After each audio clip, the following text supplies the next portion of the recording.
Et bonjour chers amis bipèdes, bienvenue pour ce nouveau numéro de CGY, le numéro 4. Et nous sommes, je suis donc Doc et je suis toujours accompagné de mon co-animateur Pez. Bonjour Pez. Et bonsoir tout le monde.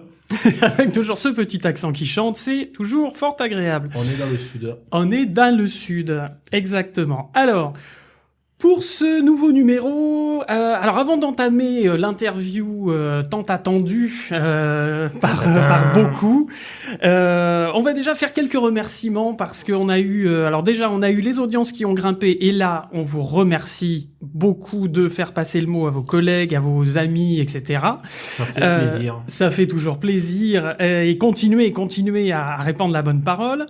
Deuxième chose, dans les remerciements, on voudrait remercier 3DVF, le site bien connu. Spécialisé dans la 3D, oui. Exactement, de nous avoir fait un petit article, petit mais costaud, pareil, qui nous a permis d'augmenter les audiences.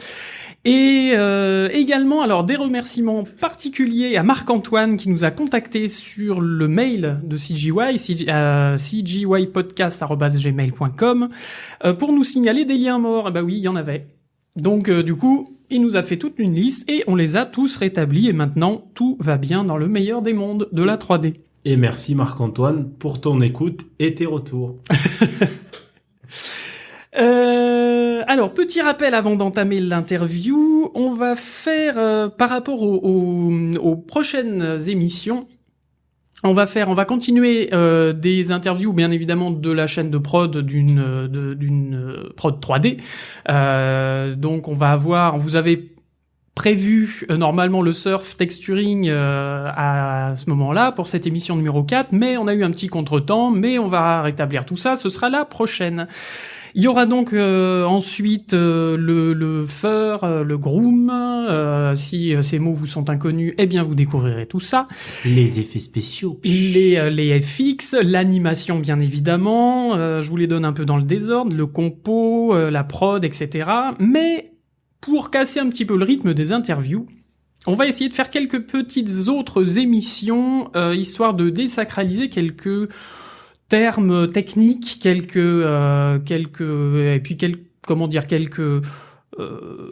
points et quelques pôles surtout très techniques et de développement surtout de programmation, puisque on va être en collaboration avec nos amis du SIGGRAPH France. Voilà. Eh oui, c'est une jolie surprise là qui vous attendra dans une prochaine émission. On ne vous dit pas quand, on ne vous dit pas où. Restez à l'écoute et vous aurez de belles surprises. Voilà, merci Pez. Alors, on va donc tout de suite enchaîner avec notre interview. Et aujourd'hui, nous avons, s'il vous plaît, Monsieur Jean-Charles de Châtre pour le layout. Bonsoir Jean-Charles. Bonsoir. Bonsoir JC. C'est moi. Voilà, donc alors, on va entamer tout de suite dans le gras. Oh, on va tailler dans le lard là. C'est parti. On va pas le laisser respirer. Ouais, d'accord. On est comme ça. Bon, déjà, est-ce que ça va bien, Jean-Charles ? Ça va bien. Tu penses à bien t'hydrater, hein. C'est la canicule cette semaine là. Donc on y va, on n'a pas peur, les bouteilles d'eau. Je le dis de suite, j'aime pas trop les blagues sur l'âge et tout ça. Donc, il va falloir se calmer un petit peu. D'accord. Ça marche. Mais sinon, ça va. Sinon, j'ai remis un verre d'eau, fais gaffe. Ah bah très bien. On va peut-être arriver avec de l'élan. Bien. Alors, Jean-Charles, qui es-tu et qu'est-ce que c'est que ton métier ? Qu'est-ce que le layout ? Alors, je suis Jean-Charles, mais ça tu le savais déjà, oui, vu que tu l'as dit précédemment. Alors, mon métier, le layout, c'est quelque chose qui effectivement est très très peu pas connu. Du tout dans le milieu, même de ceux qui connaissent un petit peu l'animation ou comment on fabrique un film ou quoi que ce soit, ça fait partie de ces métiers de l'ombre. Le layout, ça pourrait vaguement se résumer, en tout cas c'est comme ça que je le présente moi, genre à la famille, les gens qui connaissent rien et tout ça, c'est entre metteur en scène et un genre de cadreur chef-op, voilà. Pour faire ça fait beaucoup pour un seul homme. Voilà, oui, C'est un petit peu ça malgré tout. Voilà, ça parle un petit peu plus aux gens si on veut faire un parallèle avec le cinéma prise de vue réelle, on va dire. Traditionnel, ouais. Traditionnel, c'est le mec qui mettrait en place un petit peu tout le décor, remettre en place les accessoires et tout, convoquer les animateurs, les acteurs justement, et même aller jusqu'à leur faire un petit brief. Bon bah voilà, c'est là que tu te mets, c'est là que tu te poses, machin. Attention, t'es pas dans le cadre. Et puis voilà. Donc ce que nous on appelle le blocking anime, c'est comme si on briefait un petit peu l'animateur, on lui met les premières bases des actions principales qui servent à l'histoire. D'accord. Voilà. Nous aussi, on est très très liés à la narration, à l'histoire. Du coup, voilà, on a un petit peu en charge ça, le fait de comment tous ces plans vont se suivre correctement. Sans faux raccord. Voilà, toutes ces choses-là, pour que le spectateur, qui est souvent en bas âge, puisse bien comprendre tout ce qui se passe. Donc voilà, nous sommes garants de la bonne lecture des séquences et potentiellement des épisodes ou des films. Bien. Voilà. Ça vous embouche un coin. Ça nous laisse quoi? Pour une présentation, là, je pense que nos auditeurs s'attendaient pas à ce qu'on soit aussi bien renseignés sur le métier du layout. Par rapport à ça, est-ce qu'on peut définir qu'il y a plusieurs sous-catégories dans ton métier, et si oui, quelles sont-elles? Un petit peu comme je l'ai juste esquissé là. Oui, effectivement, les sous-catégories, c'est ça. On s'occupe à la fois de tout ce qui est cadrage, du coup de la caméra, des mouvements de caméra. Là, je parle du layout dans le dur, layout épisode, layout, on s'occupe des plans, voilà. Ouais. Séquences, plans et tout ça. Donc là, parce qu'il y a effectivement plusieurs facettes, mais il y a une facette en amont, avant de faire ça, dont je vous parlerai juste après. Et puis voilà, donc pour les plans, ce qu'on appelle les shots en anglo-saxon. S'il vous plaît. Or scene. En fin de compte, c'est ça. On met en place tout ce qui est le staging, encore un mot anglo-saxon, mais voilà, c'est la mise en place de tous les éléments de décor, des accessoires dont on va avoir besoin, mettre en place les personnages aussi, et s'occuper du coup, première facette, de tout ce qui est caméra. Donc le cadrage, la mise, il y a cadrage et il y a la composition de l'image même carrément. Et ensuite, on doit bien sûr, en parallèle, commencer à faire un blocking anime, donc mettre les personnages en posing, en place, et puis voilà quoi. Donc, ça sert à quoi de mettre les personnages en posing, parce que les animateurs ils vont le faire, non, après? Ça sert vraiment, pour moi, ce qui m'importe beaucoup, c'est justement à faire le cadrage le plus fin qu'on puisse faire, le plus final possible, dès le premier step, dès qu'on démarre cette étape de layout. Si on le fait avec des personnages tout raides, anti-pose, ce qui peut arriver sur certaines productions quand il y a vraiment pas le temps de faire de layout, c'est que ok, les personnages seront peut-être à peu près au bon endroit, mais entre un personnage assis à table ou affalé à table ou je sais pas en train de se pencher pour ramasser quelque chose, voilà, pas besoin de vous faire un dessin pour montrer que le cadrage ne sera pas du tout le même ou ne sera pas ressenti de la même façon entre j'imagine que mon bonhomme sera assis et vraiment asseoir le personnage, lui faire une pose la plus silhouette possible, la plus silhouette possible, mais ça je viens de le dire. Oui, il y a de l'écho, c'est pas grave. Boucle temporelle. Voilà. Non, mais dans la compo de l'image elle-même en fin de compte, et par rapport à ne serait-ce que l'action ou l'intention, parce qu'il faut pas oublier que l'étape de layout malgré tout est soumise à validation par rapport à un éventuel studio client, réalisateur ou qui que ce soit, avant l'animation. Donc si l'animation n'a pas des bonnes bases sur lesquelles se caler, en fin de compte, ils vont avoir à leur charge après un peu trop peut-être de choses à gérer plutôt que de réellement se focaliser sur l'émotion du personnage, Mhm. sur son action, sur comment il doit bouger et tout ça. Mais, Et s'il y a des mouvements de caméra, des personnages à suivre, ça se passe aussi. Enfin, première étape au layout, donc. de toute façon, oui, même, bien Par sûr. rapport à la Oui, caméra, oui, on est oui, oui, d'accord, voilà. hein, mais par rapport au Après, personnage aussi. tout ce qui est caméra qui doit suivre une action, que ce soit un personnage ou quoi que ce soit, dans ces cas-là, à la rigueur, parce que, encore, tout dépend si on travaille sur de la série ou sur de long métrage, mais sur de la série, on peut laisser la main à l'animateur pour qu'il cale la caméra comme il l'entend en fait, par rapport, parce que si son action doit être un petit peu différente, point de vue timing, point de vue même ne serait-ce que émotion ou quelque chose de plus spécifique dans son déplacement, Mhm. ou un rythme de déplacement, un rythme de marche de course que nous, au layout, on peut pas forcément avoir de façon fine, on va dire. Là, volontiers, je laisse si on n'a pas le temps de refaire une refine de caméra au layout, je laisse volontiers la main aux animateurs pour qu'ils puissent vraiment caler le dernier petit poil de cul près de caméra sur leur animation pour vraiment servir parfaitement le plan. Et également pour tout ce qui est point de vue, quand on est à la place du personnage, Mhm. quand la caméra, en fin de compte, c'est les yeux du À la première personnage personne, en fait. à la première personne et il doit se déplacer. Pour moi, là, c'est au-delà du layout, c'est plus de l'animation. Effectivement, si on doit vraiment suivre avec un mouvement spécifique, ne serait-ce qu'une marche, à la rigueur, je préfère que les animateurs prennent en charge ce type de caméra. Ouais. D'accord. Voilà. Et il faut bien qu'ils travaillent un petit peu. Malgré tout. Oh, Ah, ils sont pas encore passés derrière le micro, mais je pense qu'ils on vont les en avoir. attend. J'espère qu'il y aura des rires enregistrés et des applaudissements. Ah, c'est prévu, oui. Ah, c'est prévu. Bon, alors revenons un petit peu à toi plus qu'au métier. Comment toi tu as découvert le layout? Comment t'es rentré dans le layout, que ce soit au point de vue, j'ai envie de dire des études, et ensuite au point de vue de professionnel, quoi. À peu près comme tous ceux qui font du layout, par hasard. Par hasard. T'as vu de la lumière, t'es rentré. Non, enfin, mon parcours Toc, est toc, un toc. peu compliqué. Pour faire vite, j'ai fait des études d'art plastique. Pas d'art plastique, d'art appliqué. C'est pas pareil. Comme Arnaud Cobel, je pense. On a fait le même Ouais. bac, grosso modo. Donc, réécoutez le podcast. Numéro Cobel. 1, concept art et map painting. Bonjour Arnaud. Voilà. Après, je me suis orienté vers des études supérieures, mais plus vers le vêtement, vers le fashion design. Ouais. Donc, en fin de compte, ce qui m'a, moi, amené au dessin animé, c'est le dessin avant tout.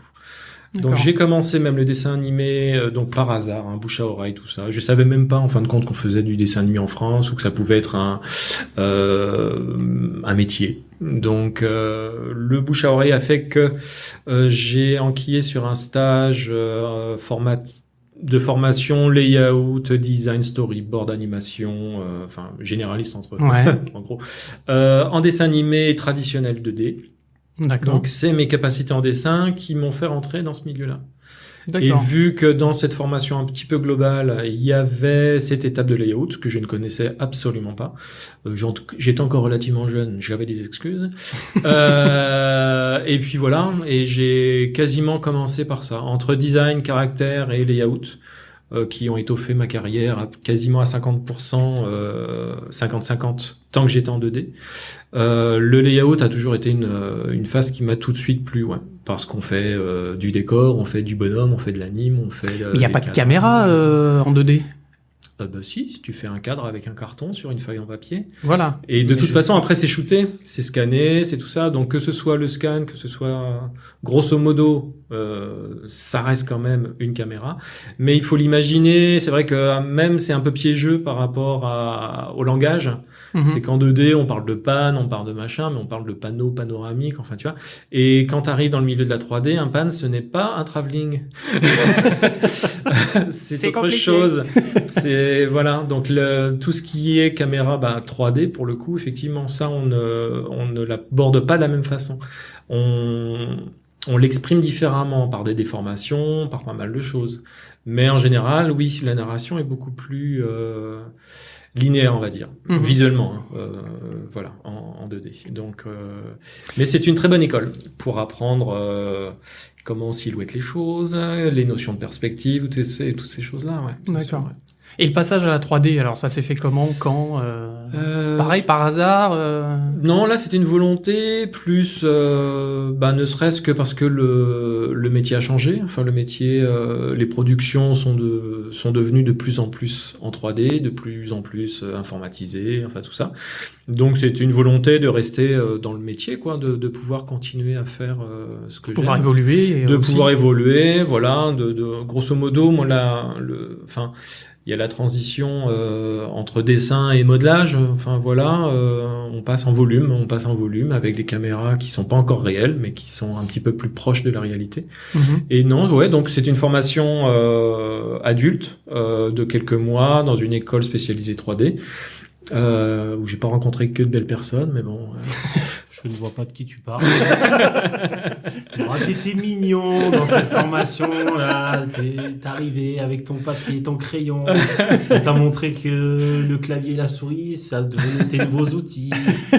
Et t'as grandi maintenant, t'as fait du chemin. Bon, moi j'étais tablette, je dessinais déjà sur tablette, mais oui. Donc voilà, formation 3D. En fin de compte, moi, ce que j'avais demandé là à cette école, quand on avait défini la formation, quelle allait être réellement la formation, j'ai dit que moi je fais ça et ça, je voulais juste être capable de faire exactement la même chose mais en 3D. Donc que ce soit layout ou design, donc parce que pareil, une petite formation modeling et appliquer moi mon expérience professionnelle que j'avais déjà longue, mais dans le milieu 3D. Et puis écoute, ça s'est pas trop mal passé. La transition 2.0 s'est bien passée. Ouais, j'ai jamais eu trop de problèmes ni avec les softs ni avec l'outil ordinateur. C'était plutôt même un intérêt. Ouais. Donc non, ça reste un outil plutôt qu'un crayon, c'est une souris, mais la logique du travail reste la même en fait. Donc d'accord.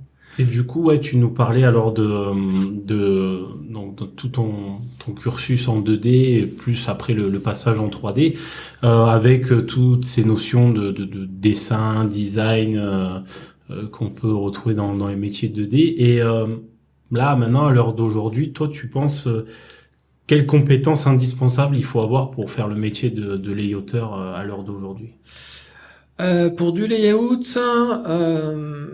Est-ce qu'il faut toujours les bases de dessin De toute façon, tous les métiers de 3D, malgré tout, même un animateur, même tout ça, une bonne base de dessin, c'est jamais quelque chose de perdu, on va dire. C'est toujours utile. Après, je dis peut-être ça parce que je viens du dessin.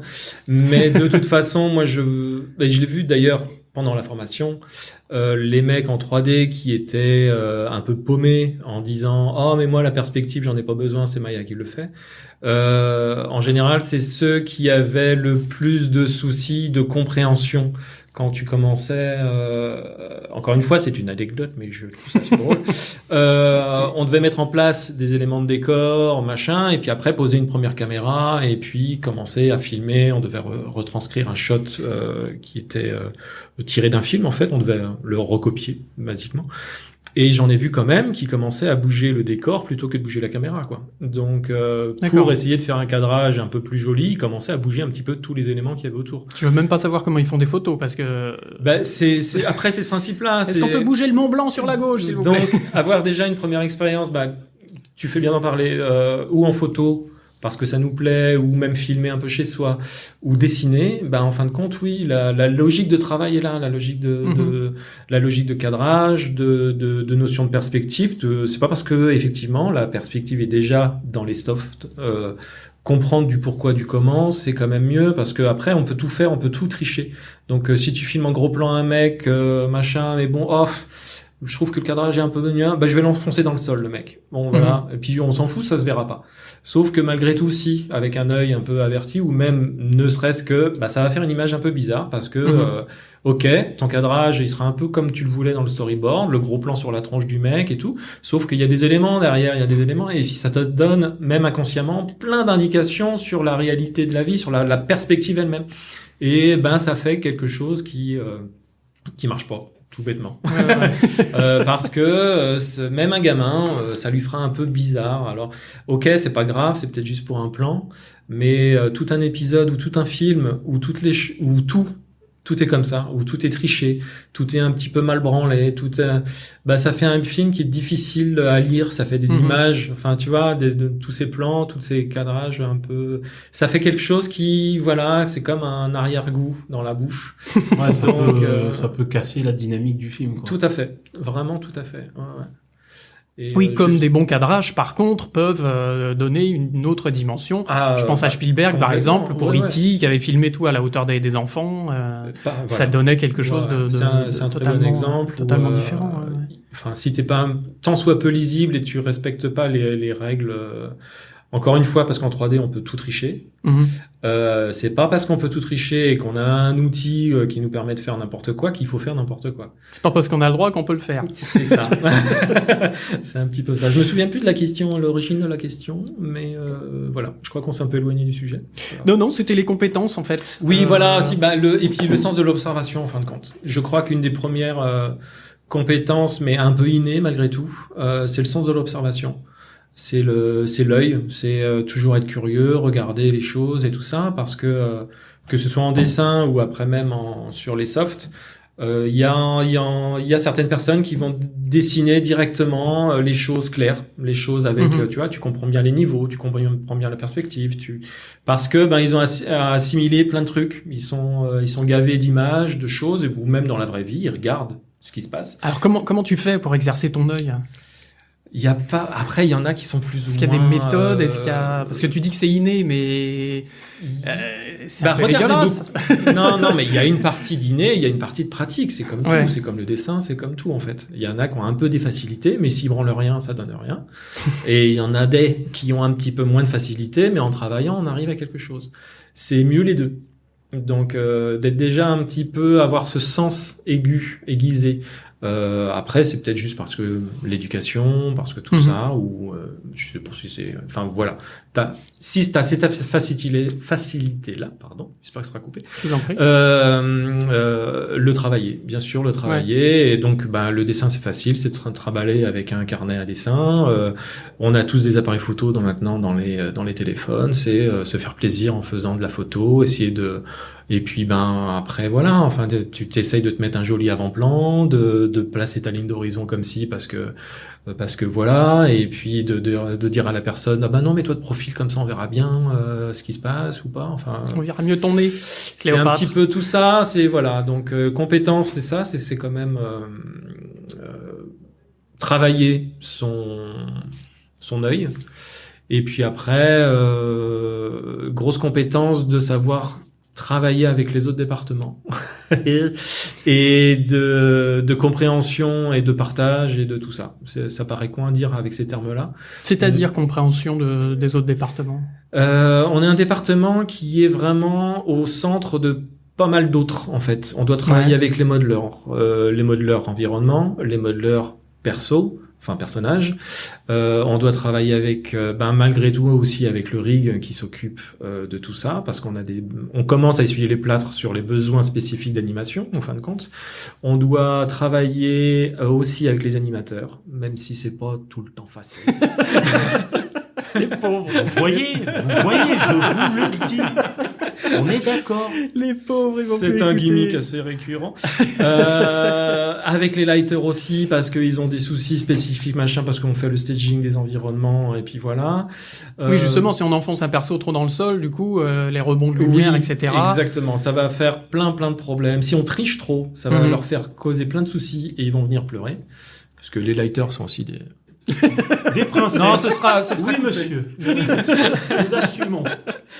Et moi, mon niveau aussi, malgré tout, c'est pas forcément tous les layouteurs, mais celui qui encadre les layouts doit travailler en général avec, bien sûr, la prod, de toute façon, donc que je salue. C'est pas aussi forcément évident pour travailler avec des départements d'organisation comme cela, et avec le réal. Donc, ou le réalisateur, ou le studio qui est producteur et tout ça. Donc, interpréter les désirs du réalisateur et pouvoir les retranscrire, nous, à notre niveau, de comment on va interpréter le storyboard, C'est voilà, donc on est vraiment au cœur de pas mal de choses, et moi c'est ce qui me plaît depuis le début au layout de toute façon. C'est comme quand avant je dessinais aussi des décors et des bonhommes et puis je faisais de l'anime et puis tout ça.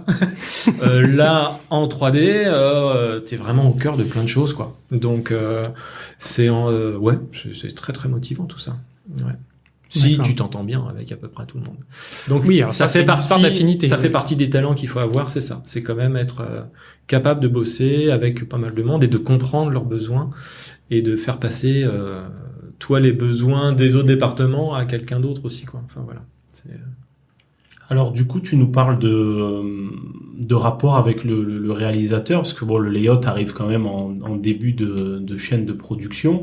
Donc justement, par rapport au storyboard que vous recevez directement à votre étape, quels sont les rapports que vous entretenez avec le réal? Est-ce qu'il y a un vrai travail de rapprochement entre ce qu'il vous propose au storyboard, ce que lui peut-être va vous dire en Vous call, imposer ou voilà, enfin De la confiance qu'il te fait. ouais, est-ce Ça peut être ça aussi. qu'il va te mettre un rebond à chaque fois que tu vas lui proposer un cadrage qui sort de ce qu'on te demande, ou il faut voilà rester dans les clous? Là, je vais pas pouvoir te donner une réponse pour tout en fait. Ça dépend réellement sur quelle production tu travailles et avec quel réalisateur tu travailles. D'accord. J'ai déjà eu l'occasion de bosser un peu avec les deux opposés entre guillemets. Ouais. Il y a le monomaniaque qui va te dire non, enfin monomaniaque dans le bon sens du terme, hein, pas forcément méchamment, mais en tout cas déjà tout sera déjà maîtrisé avant même que tu reçoives le storyboard en fait. Tu vas recevoir un truc super carré, il va falloir suivre absolument. Il y a surtout des grosses productions en fait, avec beaucoup de thunes et tout ça. S'ils ont vraiment les moyens de payer des storyboarders avec un chef storyboarder qui va tout checker, qui va vraiment rendre compte au réalisateur et que le réalisateur va revalider par-dessus. Toi, quand tu vas recevoir le truc, donc à moins, sauf erreur de leur part, ça peut encore arriver, tiens, là, il y a quand même un faux raccord ou c'est pas possible, ou voilà, il y a une erreur à un moment donné, tu vas pouvoir mettre le doigt dessus et proposer au réal en disant, bon, bah voilà, si je me trompe pas, ici, ça peut pas marcher, grosso modo, qu'est-ce qu'on fait? Donc, voilà, dans ce type de production, tu lui demandes son avis, il te dit, voilà, on peut faire ci, on peut faire ça. Si toi, tu as une solution immédiate, tu peux lui dire, bah moi, j'y ai pensé à faire ce truc-là, qu'est-ce que t'en penses? Et puis, on résout le problème. C'est pas frustrant, ça? Du coup, de pas avoir de liberté? Ça dépend des caractères. Ouais. Moi, je trouve ça frustrant, ouais. Après, j'en connais qui préfèrent ça. D'accord. Mais c'est vrai pour tous les départements, en fait. Je l'ai remarqué souvent, et surtout en 3D d'ailleurs, vu que les départements sont très cloisonnés. Un modeleur, c'est un modeleur, un riggeur, c'est un riggeur. On ne demande pas à un animateur de faire du rig ou je ne sais quoi. Donc, une fois que tu as choisi ta branche, c'est très difficile de sortir de ton département. En 3D, c'est vraiment très très cloisonné. Déjà en 2D, c'était un petit peu, mais moi j'ai jamais eu de problème à faire du design et du layout un peu mélangé, et même du design décor s'il y avait besoin. Enfin voilà. À partir du moment où tu as des compétences de dessin, après le studio les emploie.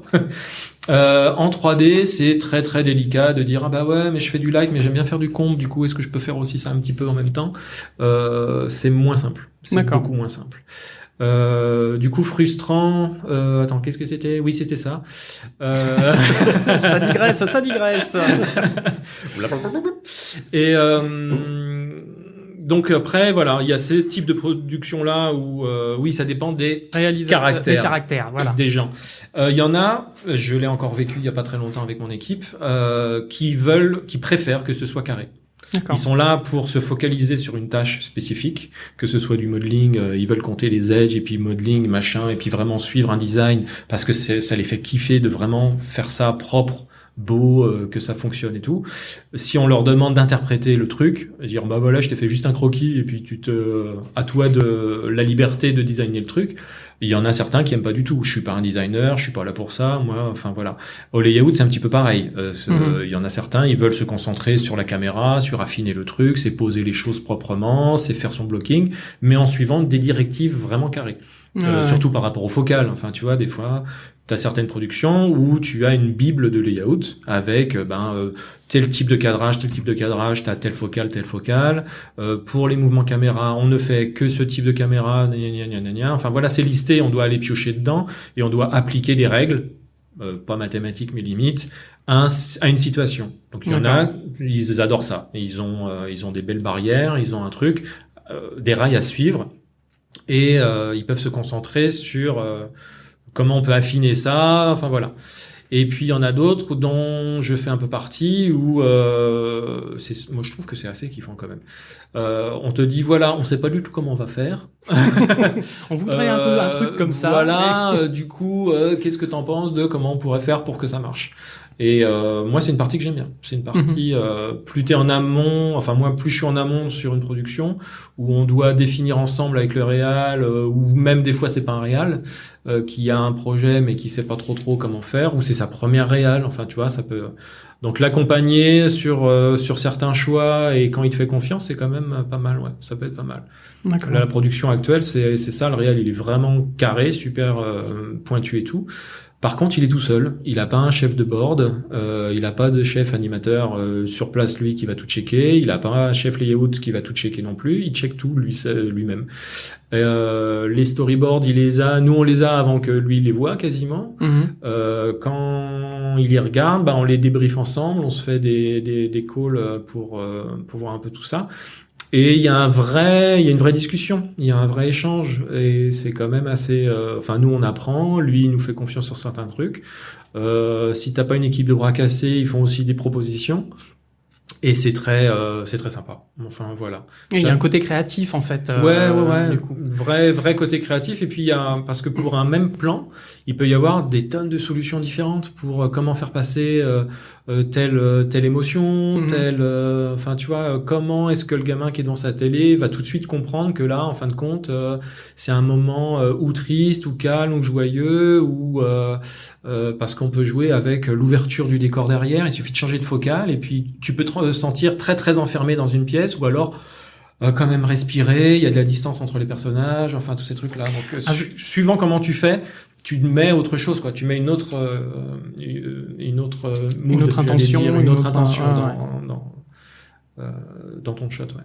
Alors rapidement, ça fait plusieurs fois que tu nous parles de focale. Il y a peut-être des auditeurs qui se demandent c'est quoi une focale en 2 mots. Enfin un peu en plus, 2 mais mots, c'est un choix de lentilles dans ton objectif. D'accord, je vais prendre des et la saucisses distance avec. qu'il y a entre les deux. D'accord. Enfin, le plus. Si après il y a un truc qui est très parlant pour les gens, c'est le psychose effect là. Enfin, tu vois, c'est on zoome en même temps qu'on défocale. Il y a le bonhomme qui reste sur place, mais il y a tout le décor qui a l'air de fuir derrière. Donc, mais bon, pareil. Là, c'est vrai qu'on a plus trop de vrais appareils photo avec un vrai objectif dedans.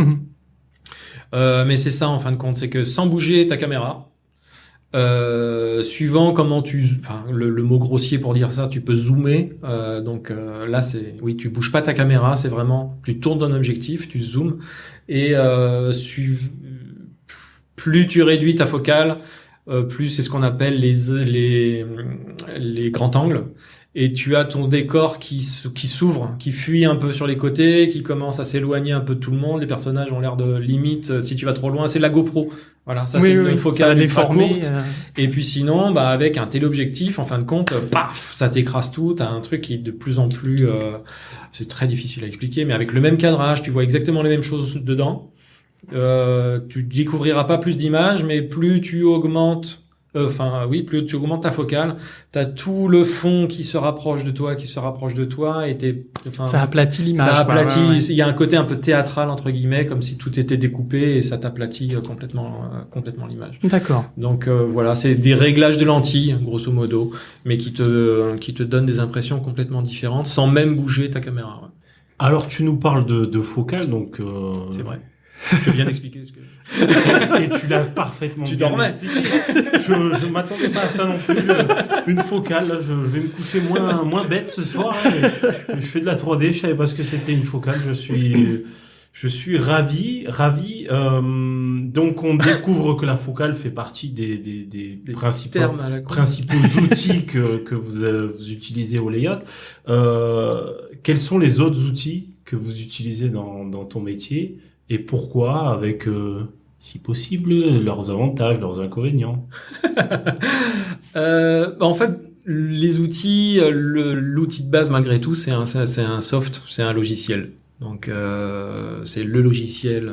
C'est un Maya, Par un exemple, Blender, voilà. Donc un 3ds logiciel de Max. 3D, ça c'est l'outil de base avec lequel on travaille. Après, effectivement, dans cet outil, il y a d'autres petits outils, mais qui grosso modo sont enfin, c'est comme si tu demandais à un caméraman ou un metteur en scène quels sont tes outils.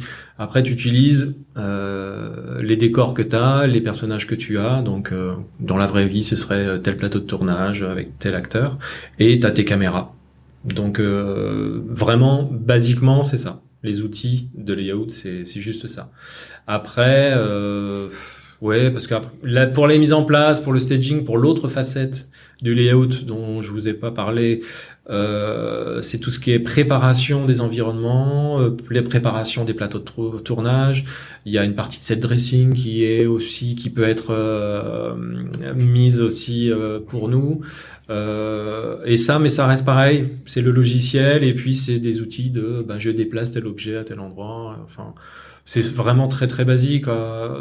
Et pour être un tout petit peu plus technique, après on a des outils développés là ou par des TD ou par des devs pour nous faciliter la vie sur certaines démarches. Mais au niveau des mouvements de cam, au niveau de... Voilà, c'est une cam un petit peu plus évoluée pour qu'elle soit plus facile à bouger avec des rigs intégrés.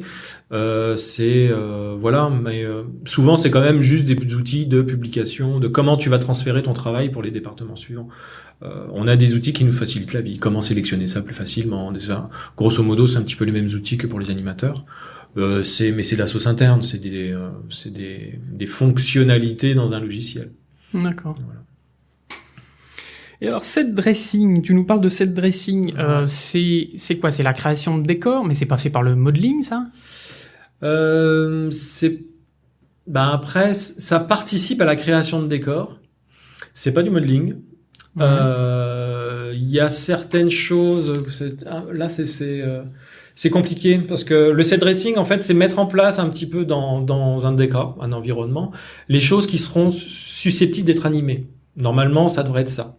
Voilà, c'est que si dans un décor de base on a une pièce avec une table ou un bureau avec des conneries dessus ou des tableaux au mur, il n'y a pas forcément nécessité de tout détacher, de tout séparer, de faire le tableau à part, de faire le crayon à part, de faire la mine du crayon à part, de faire tout ça. Enfin voilà, c'est pas forcément un besoin. Ça pourrait être fait directement à l'étape modeling. Je sais pas moi, mais les briques d'un mur, on va les laisser dans le modeling, sinon on fait du Lego avec tous les environnements. La limite, ce serait ça en fait. C'est la bonne intelligence entre les départements et se dire ok, je te modélise une brique et tu me fais une maison et tu te démerdes. Donc là, ce serait l'extrême, voilà. Et dans l'autre côté, ce serait de dire ah bah ouais mais non là la chaise, il y avait 4 chaises, tu me modélises les 4 chaises s'il te plaît. Enfin, là, ce serait l'absurde dans l'autre sens. Set dressing, c'est ça, on a une pièce, on a une partie modélisée qui en théorie ne bougera pas trop. Ouais. Et puis, après, on met la table, effectivement, la chaise, effectivement, on l'a modélisée une fois, on va peut-être la dupliquer, la mettre en place. Et c'est des éléments qui risquent d'être quand même un peu utilisés. En fin de compte, les personnages vont venir, vont tirer la chaise, machin. Et là où la petite touche en plus du set dressing, c'est qui que ce soit qui le fasse, si c'est le modeleur directement ou si c'est un éventuel layouter ou un set dresseur, c'est à quel point tu vas pouvoir être à même d'amener de la vie dans tout ça.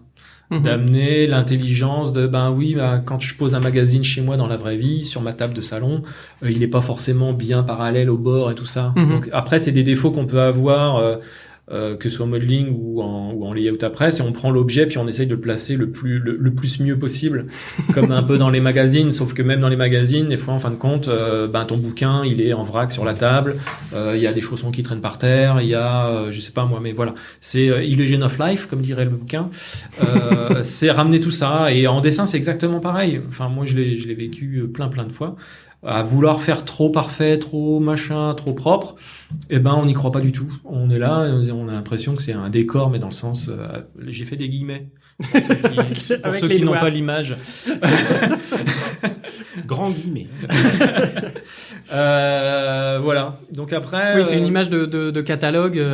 Voilà, aseptisé, qui veut rien dire, et t'y crois pas un seul instant. Ouais, qu'il y a c'est une très famille froid, du qui coup, ouais. vit dans cette maison. Enfin, voilà, Mm. que cette maison est habitée. Voilà, c'est vraiment donner l'impression au spectateur que c'est habité, que c'est vraiment. Et dans le cinéma traditionnel, c'est pareil. Il faut que toute cette mise en place là, mise en scène, fonctionne.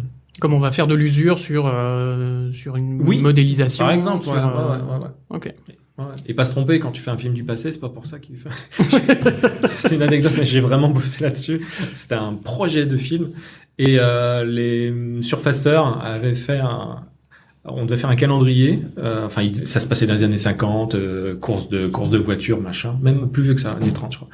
Et puis, la nana a dit, calendrier des années 30 et tout, machin. Mais te l'a fait, puis pourri de chez pourri, vieux, usé. Et le réal, il était là, il dit, non, mais il vient de l'acheter, son calendrier. C'est celui de cette année. Il est... t'es vraiment en année 30 et 32. Ah ouais, d'accord, j'avais pas vu ça comme ça. Donc voilà. Ok, C'est pareil, c'est pas parce que c'est une vieille bagnole, mais si elle vient d'être faite, si elle est neuve, elle doit C'est être ça. neuve. Enfin voilà. C'est assez drôle, mais on en revient toujours à cette logique où il faut un petit peu enseigner les choses aux plus jeunes. Mais c'est marrant, c'est vraiment très marrant. D'accord. Alors, vu que tu as fait une école, j'aimerais bien revenir un petit peu sur ton parcours. Magnifique. Grandiose, j'ai envie de dire. Éclectique. Éclectique. C'est pas faux. Concupiscent aussi. Oh non, s'il te plaît, elles sont polies. Est-ce que tu penses, en plus, pour avoir fait 2 écoles, une en 2D finalement et une en 3D, est-ce que tu penses que les écoles forment bien au métier de layout?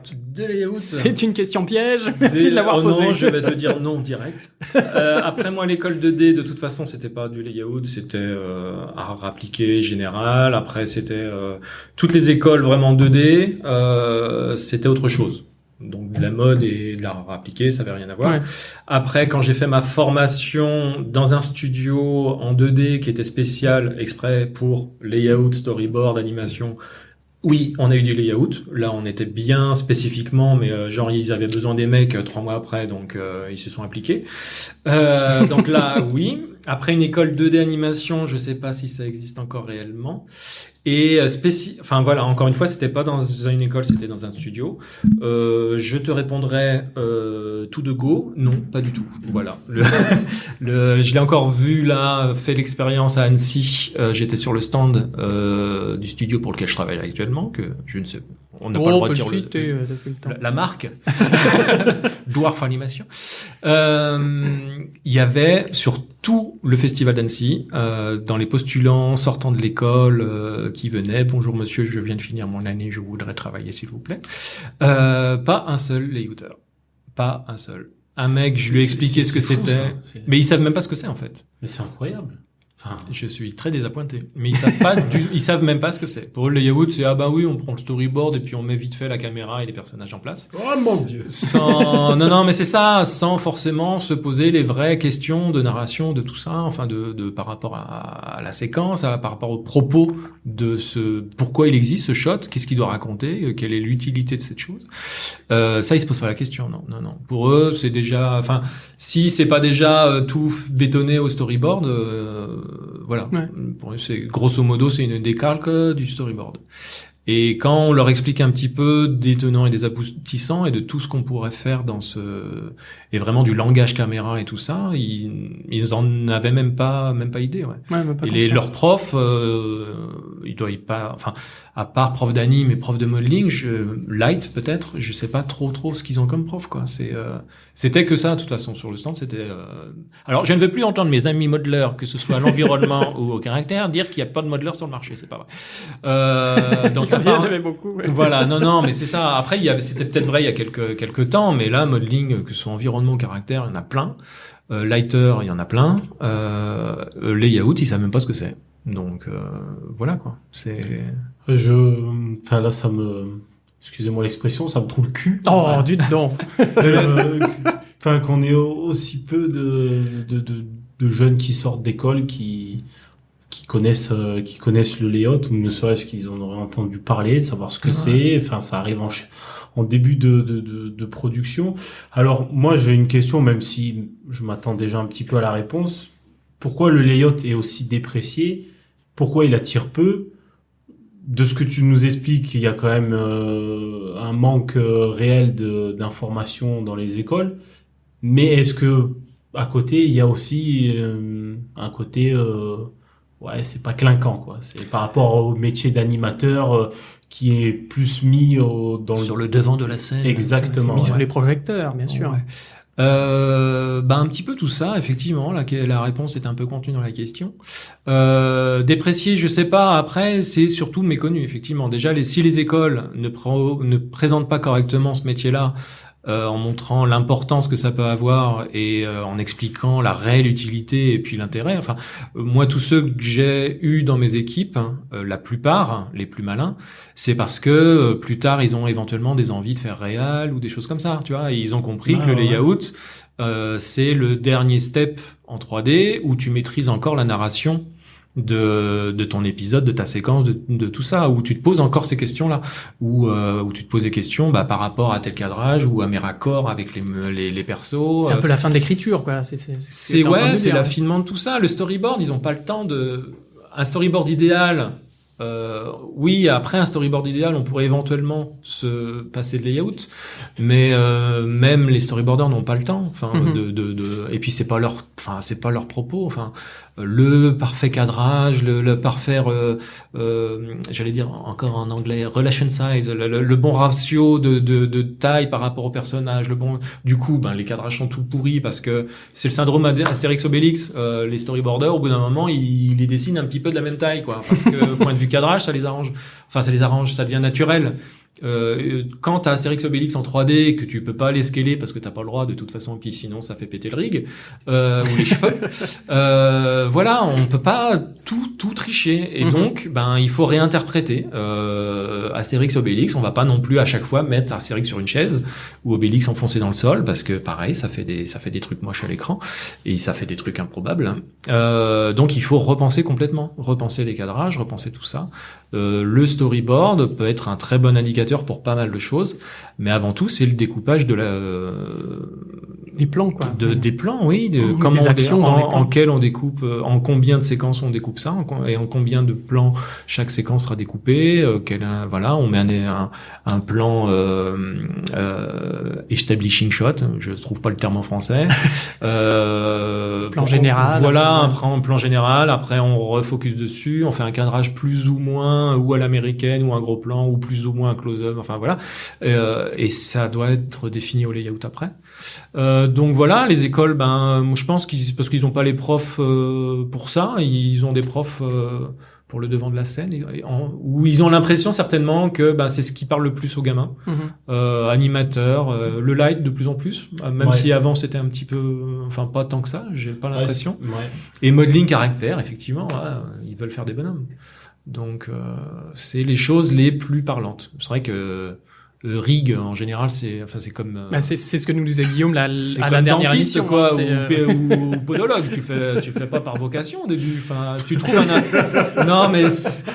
un intérêt après, plus tard. Moi je peux comprendre un intérêt pour le rig, par exemple, le peu que j'ai abordé à la formation 3D. En fin de compte, je peux comprendre l'intérêt qu'il y a dedans. Enfin, tu vois, aller dans le détail, là, juste, enfin, tu vois, le côté technique. Pareil pour le layout, alors, à ce moment-là, on raconte tellement de choses avec les caméras. Voilà, bien sûr. Mais c'est encore moins connu que le rig comme métier, je pense. Ouais. C'est encore moins. Ah là, j'ai l'impression que c'est le désert, quoi. C'est encore... Déjà que l'interview précédente avec Guillaume, il y avait quand même très peu de monde sur le marché. Là, le layout, c'est l'hécatombe, quoi. D'ailleurs, où en est le marché du travail par rapport à ton métier? De ce que tu nous racontes un petit peu à Annecy, c'est un peu le désert de Gobi. Il y a de la place. Oui, je pense qu'il peut y avoir de la place. Après, il y a aussi l'effet pervers, entre guillemets, c'est que, vu que, parce qu'il faut pas se voiler la face, le métier est même très mal connu dans les studios, dans le milieu professionnel. C'est que il faut un peu batailler avec les différents studios dans lesquels j'ai fait, dans lesquels j'ai travaillé. Le le step layout, parfois, ou souvent, c'est on va faire ça vite fait, histoire de préparer les scènes de travail pour les animateurs et basta, quoi. Avec les bonhommes montés et les bonhommes pas du tout en pause et puis voilà. Et ça C'est ira du bien. Lego et on fout une caméra devant et voilà, c'est bon. Voilà, mais ça c'est du workbook, c'est pas du layout. Donc là même en tant que professionnel à l'intérieur même des studios, il faut continuellement réexpliquer le pourquoi du comment, à quel point c'est nécessaire, c'est besoin, et que ça va faire gagner du temps et de l'argent, en fin de compte. C'est comme entre un junior et un senior. Le senior, il te coûte un peu plus cher, mais il fera peut-être moins de conneries et ça ira peut-être plus vite. Donc, avec un bon layout, les animateurs se posent pas de questions. Les raccords sont déjà faits, les directions de regard, tout ça, enfin... Il a que à animer. Il n'a pas besoin de se poser la question. D'ailleurs, de toute façon, ils n'ont pas le temps de se la poser, la question. Donc, s'ils se retrouvent avec un layout où ils sont obligés d'un peu de réinterpréter, où le bonhomme, il était en T-pose, mais je dois l'asseoir sur mon truc, est-ce que le cadrage va continuer à fonctionner? Alors ça, enfin, voilà. Donc, non, même dans le milieu professionnel, il ne faut pas du tout se voiler la face. C'est un métier qui est très peu compris. Mais il me semblait qu'en 2D, il y a à l'époque des Nine Old Men de Walt Disney et autres. Le layout était presque plus important que l'animation. Je me trompe ou... Non, c'est vrai, c'est totalement vrai. Dans l'historique du truc, il y avait que les putains de brutes animateurs qui étaient super doués qui pouvaient passer au layout, ouais. Parce que le blocking anime, donc c'était du key anime qui faisait. À l'époque, les mecs, ils avaient intérêt de suivre derrière. C'était vraiment, ils devaient déposer l'essentiel. Grosso modo, tu pourrais diffuser ton épisode qu'avec le layout, ça marche. Voilà. Moi, l'étape de layout à laquelle jusqu'où on devrait aller, surtout en série, parce que pareil, les animateurs ont des quotas, il faudrait qu'ils les fassent. Non, mais il faut qu'ils y arrivent, je veux dire. Oh, je suis con. Si seulement ils les faisaient, ce serait mieux. C'est pas leur fait. Oh non, j'ai pas voulu dire ça. Non, parce qu'ils ont des quotas à suivre et c'est pas facile de les suivre, donc moins ils ont de questions à poser, et voilà. En théorie, ils devraient pouvoir animer entre les pauses, mais garder les blockings. Après, techniquement, tout ça, 3D, c'est plus difficile. Même en 2D, de toute façon, il y a toujours eu cette fierté de travail, de machin. Non, moi, je fais mes propres posings. Mais c'est une réalité. Après, c'est guéguerre ou pas guéguerre, ça, à la rigueur, ça a peu d'importance. Mais historiquement, oui, le layout, de toute façon... un épisode où tu diffuses que le layout avec les voix, ça marche. Une anime comme ça, sans layout, sans caméra, ça marche moins bien déjà. Et puis, non, voilà, ouais, mais un réal, plusieurs réals m'ont dit plusieurs fois, et de toute façon, c'est vrai. Ne serait-ce que les mangas, de toute façon, c'est du layout avec des voix dessus, hein, les mangas. Et le cartoon aussi. Ouais. Donc, voilà. Après, voilà. D'accord. Donc, Et du coup, ça s'est déprécié au fur et à mesure des années, Ouais, je pense que qu'est-ce qui a pu c'est surtout au fil des années et faire en sorte que ça les moyens, l'argent. Ouais. Le côté, tiens, si on pouvait faire sauter un step à un moment donné, ce serait pas mal. J'ai déjà, en 2D, j'ai déjà vécu travaillé sur des productions où, il y avait plus de layout, où ils envoyaient le storyboard en Chine et ils animaient direct les mecs. D'accord. C'était sympa, c'était très sympa. Les retakes étaient quand même assez balèzes, ouais. Et ça, t'as des épisodes, après tu comprends rien, quoi. Non, sans blague, hein. Enfin, voilà. Après ça, j'ai entendu parler de production où ils avaient carrément, ils s'étaient dit tiens, on va pas faire de storyboard. Alors là, c'était encore plus fort. Je me demandais. Ah oui, sans storyboard, sans layout. Ouais, vraiment, ouais, le truc. Si layout peut-être, mais on n'en voulait pas en entendre parler. Mais ils voulaient envoyer les scripts sur place et puis voilà. Enfin, amazing. Et même des prods sans réal. En disant si le storyboard est bien fait, de toute façon, on va envoyer ça pareil. Une fois que le storyboard est fait, à quoi ça sert un réal de toute façon, tu vois? Donc, d'accord. Ah bah oui, c'est vrai, on est un peu bête. Non, on arrive à des absurdités. Mais c'est surtout des logiques d'argent, de trucs. Les prods sont montés par des financiers, sont pas montés par des artistes. ou enfin artistes, des artisans du dessin animé. Mhm. Donc sans connaître la réalité du process, quoi. Et puis il y a le côté, oui, je pense que il y a eu quelques stars animateurs, enfin une star animateur, qui sont montés un peu comme ça avec Disney, avec machin, et c'est de l'animation qui est mise en avant plus que le layout, mais il y a cette perte normalement, effectivement. C'est les putains de brutes animateurs qui étaient censés se faire et eux seuls le layout. Le layout est devenu une étape nécessaire et technique plus que une vraie étape artistique. Peut-être qu'il se part du principe aussi où un mec qui peut être bon en posing n'est pas forcément bon en cam ou inverse. Enfin, ça demande peut-être trop de compétences, machin, et du coup, il demande le minimum. Et puis comme ça, on laisse à ceux qui savent faire. Enfin voilà, je sais pas. D'accord. Je sais pas du tout. Mais ça s'est un peu perdu avec le temps. Ouais. Et c'est bien dommage. C'est bien dommage. Parce que c'est quand même un chouette métier. Enfin, quand on sait que c'est quand même la base d'un projet et que les caméras qui sont définies vont être celles qu'on peut voir à l'écran au résultat final. On parle donc de cette évolution de ton métier qui, avec le temps, ne s'est pas forcément bien porté. Toi, comment tu vois le métier dans quelques années? Est-ce que tu penses qu'il va y avoir une renaissance du layout, un regain de... Une évolution, une révolution. Ouais. On sera tous des robots. Oui, je crois que plus tard dans le futur, ce sera fait avec des robots. L'intelligence artificielle, du coup, qui va faire interpréter les storyboards. Comment ça va évoluer, j'en sais rien. Est-ce que techniquement, il y a une évolution supérieure, je sais pas. Mais après, avec le stop motion et tout ça, je sais pas dans comment ça pourrait évoluer différemment. Où ça va être un mix entre prise de vue réelle, enfin tu vois, on va revenir à des métiers peut-être metteur en scène et cadreur sur du vrai, enfin tu vois, ce type de mixage. Après non, le métier en lui-même, je sais pas, est-ce que ça va évoluer au sein de certaines productions, c'est à nous maintenant, les youteurs, les youtmen,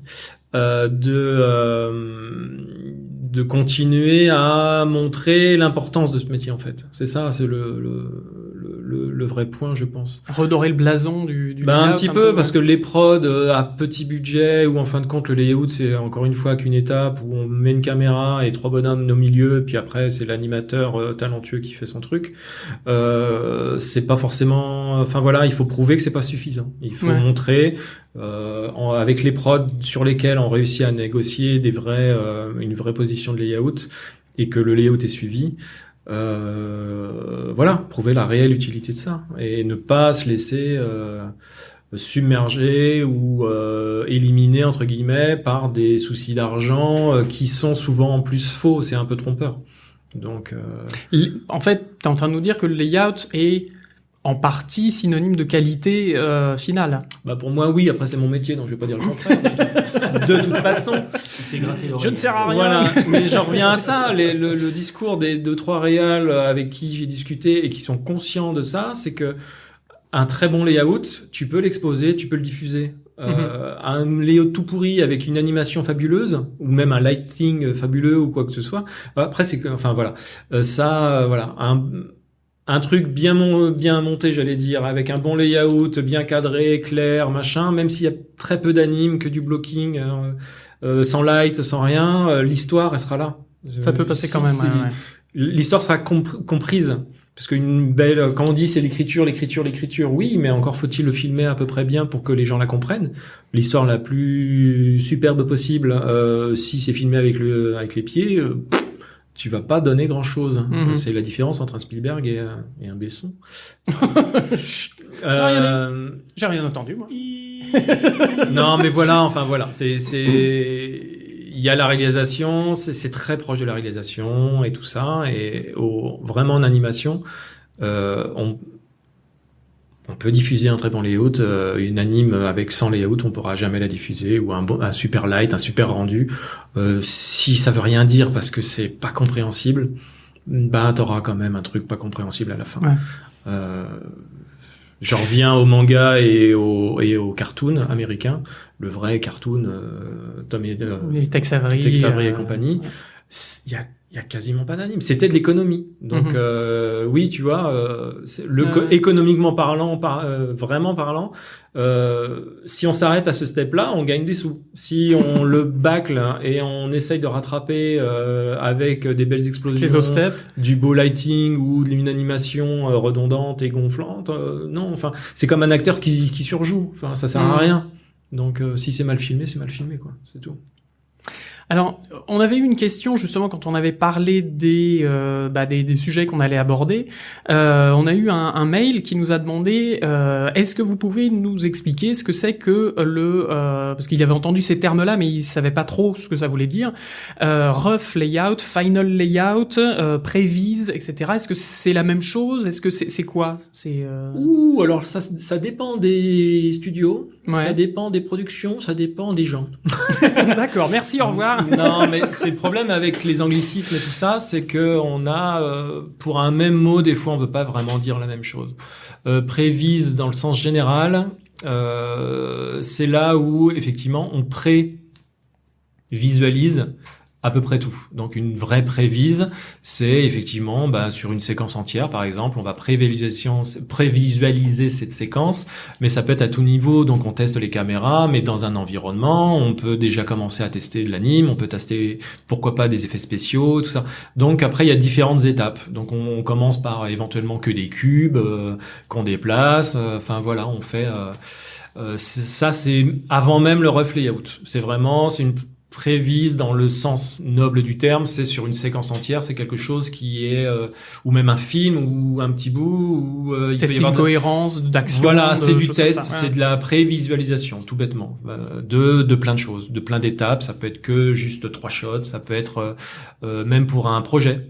T'as même pas encore de shot ou de quoi que ce soit, mais tu veux faire un genre de truc qui claque pour présenter un projet, pour le vendre, un développement de projet, voilà. Il y a ça. Nous en interne, il y a aussi ce qu'on appelle la prévise, mais de modeling. C'est ce que je fais moi à la main. C'est avant de démarrer en modeling un environnement, je le pré-modèle. Grosso modo, c'est comme je bricole une maquette, plus ou moins poussée suivant les besoins, et à l'intérieur de cette maquette quand même à l'échelle 1 malgré tout, je mets en place les personnages. Mais tout ça en 3D ou Tout ça en 3D, oui. bien sûr. Ouais. Oui, et c'est full CG. Tu commences à tester des caméras par rapport. Si tu as déjà un board, tu t'essayes de voir est-ce que ça va rendre comme ce qu'on veut faire dans le board. Est-ce que ça va là. Donc c'est un pré-modeling. Donc ça, on appelle ça une prévise en interne. C'est peut-être un petit peu faux, mais bon, voilà, on appelle ça comme ça. Ce qui va après, on en revient au set dressing, qui va se refaire après par rapport à ça. Donc les modeleurs après, ils prennent cette prévise, ils détachent les éléments dont ils ont besoin, s'il y a une table, s'il y a des machins, des trucs. Ils savent que tout ce qui est dimension, proportion, volume sera déjà calé par rapport au perso, par rapport à ce qu'on a besoin, par rapport à l'épisode. Et ils pourront se concentrer que sur le modeling. Vraiment le modeling pour que ça ressemble au modèle, le design, le modeling et tout ça. Donc ils n'auront pas à regarder par rapport à la taille du perso. Est-ce que la référence de taille de notre cher ami dessinateur de concept nous a renvoyé correctement ou pas. Enfin voilà. Donc, mais ça, j'ai l'impression que c'est plus ou moins en interne. Je sais pas si d'autres studios appellent ça aussi. Pareil, c'est du langage. Rough layout, c'est un premier jet de layout. C'est pareil. Est-ce qu'on a le luxe ou pas, suivant les productions, de faire le layout en différentes étapes ou pas? Alors premier jet au niveau des cams, au niveau des blockings. Au niveau de tout. D'accord. Au niveau de tout, parce que pareil, encore une fois, j'en reviens toujours à ça, mais faire juste une cam sans aucun blocking dedans, ça rime pas à rien, pas à grand chose. Non, mais rapidement, donc un rough layout peut être aussi fait à la rigueur en mode séquence. Donc travailler sur tous les shots en même temps, voire voilà, on commence à comme une prévise, mais un peu plus poussé, et puis il y aura pas tout dedans. Enfin voilà, c'est quand le storyboard est déjà fait, on doit quand même suivre un truc. On a beaucoup moins d'imagination, enfin d'imaginaire de libre que dans une prévise où c'est beaucoup plus en mode recherche. Rough layout, t'as quand même ton storyboard à suivre, t'es vraiment au step épisode. Il faut que tu fasses ton taf. T'as des directives, mais tu commences à poser les choses rapidement. Tu fais valider, voir si ça marche par le réal ou le superviseur layout. Et puis, c'est là où il peut y avoir final layout. Des fois, c'est après l'anime même, où on a besoin de éventuellement retaper une caméra un petit peu, retaper un petit peu de staging derrière, des choses comme ça. Après, c'est le coup de polish, en fait, qui vient... C'est le coup de polish, ouais. Okay. Habituellement, en série, il faut pas se voiler la face. On fait un step de layout, c'est validé. Il y a des retakes si besoin. Et puis, le final layout, en fin de compte, ça se cantonne à faire les retakes. Et cleaner un petit peu s'il y a besoin, tu vois, on vire les persos qu'il n'y a pas besoin, des trucs comme ça, avant de livrer ça à l'animateur pour que ce soit, ne serait-ce que tout bêtement, la scène la plus légère possible dans Maya pour que, techniquement, pour que ça puisse tourner, quoi, voilà. Donc, d'accord. Voilà. Donc, tous les termes qu'on a cités, en fait, c'est plus pour du film que de la série. Voilà, ou série haut de gamme, ou voilà, tout dépend ça dépend du workflow qu'on a aussi, ça dépend du réal, est-ce qu'il a envie, parce que même dans la série, il peut y avoir des réals qui veulent avoir vraiment tous les steps. Ça peut être presque limite interne. Moi, quand je passe en revue le travail de l'équipe, c'est est-ce que c'est ça entre le rough layout et le final layout, tu vois? Mais bon, c'est puis il y a aussi une histoire de budget aussi. Ouais, c'est ça, ouais, c'est ça. Le temps passé, t'as pas le temps de revenir sur les shots, en fait. Bien sûr, juste pour faire les choses un petit peu plus refine. Donc, t'essayes de faire final dès le début, en fait. Voilà. La partie rough, où tu te la fais dans la tête. Il y a certaines productions, quand tu bosses shot à shot, que t'as pas le luxe de bosser en séquence. En fait, ton rough layout, tu te le fais dans la tête. Tu te fais un petit crowbar, machin, mais tu dis, voilà, mes personnages, ils vont être placés comme ça. Tu te fais même limite un plan, ou dans Maya, tu te mets en vue top, tu dis, voilà, mes personnages, pendant tout au long de ma séquence, ils vont se déplacer de là à là, ils devraient faire ça. Moi, j'ai besoin de faire ça, mais il faut absolument que ce soit cet endroit-là. Mais il y a un arbre au milieu, mais il y a voilà, du coup, c'est chiant, machin. Donc, le rough layout, c'est ça, c'est la préparation de ton travail. D'accord. Et ça peut être fait, ça peut être juste 1 heure comme ça pour toute ta séquence et après t'es peinard pour tes shots. Ou voilà, mais c'est pas forcément une étape vraiment défini avec une deadline, avec un machin, et puis que le réal voit. De toute façon, il y a une étape de mise en place, de réflexion, de tout ça, quoi. D'accord. Très bien. Donc c'est très complet quand même le layout, moi. Je m'aperçois quand même. C'est que des personnes de très grand talent. Oui. Ah ouais, oui. J'ai l'impression. J'ai l'impression. Voilà. Et ils portent des lunettes. C'est pas faux. Ça peut aider. C'est un signe. Exactement. J'ai même plusieurs paires de lunettes. Impressionnant. Tu serais pas un peu... Tu vois l'intelligence de ce mec-là? Il a plusieurs paires de lunettes. Là, qui ont plusieurs casquettes, j'ai plusieurs... Alors, si j'ai plusieurs casquettes aussi. Alors du coup, moi j'ai envie de te poser une petite question. Assouvis ton envie, mon grand. Oui, je vais l'assouvir de suite. Qu'est-ce que toi, Jean-Charles, qu'est-ce qui te plaît le plus dans ton métier? C'est quoi qui te fait vibrer? L'amour. Non, ça marche pas. Non, dans le métier. Oh, pardon. Non, après tu fais ce que tu veux dans le... Ah, parce qu'au travail, on n'a pas le droit. Bah, non, pas... no job. No job. Moi, je dis ça, je dirais... Ah ouais, mince. Ok, d'accord.